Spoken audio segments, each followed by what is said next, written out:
अमृत के धार केहू केतनो पियाई एगो माई बिना। अमृत के धार केहू केतनो पियाई एगो माई बिना। कैसे करे जवा जुड़ाई ये भाई एगो माई बिना। कैसे करे जवा जुड़ाई ये भाई एगो माई बिना।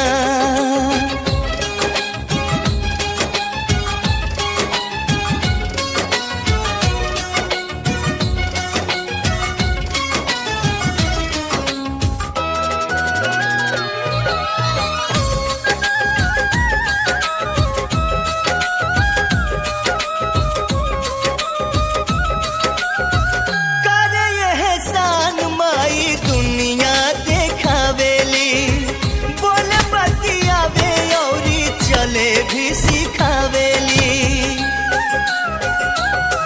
हो करे एहसान माई दुनिया देखावेली। बोले बतियावे और चले भी सिखावेली। मिल जाई अन्न धन मिल सुख पूरा। माई के दुलार बिना सब कुछ अधूरा। अचरा ओढ़ा के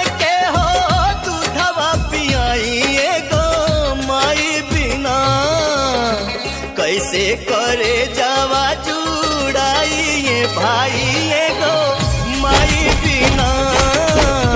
कैसे करे जवा जुड़ाई ये भाई एगो माई बिना।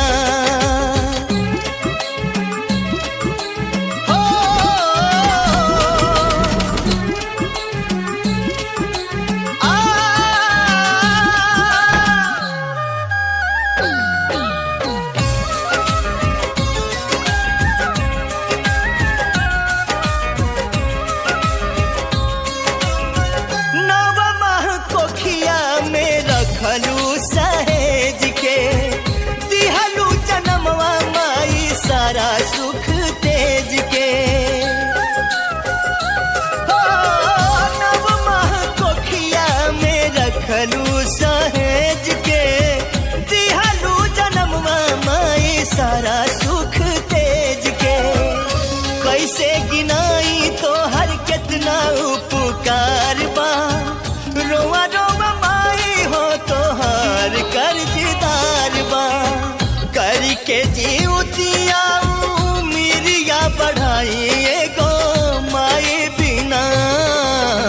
कैसे करे जवा जुड़ाई ये भाई एगो माई बिना। कैसे करे जा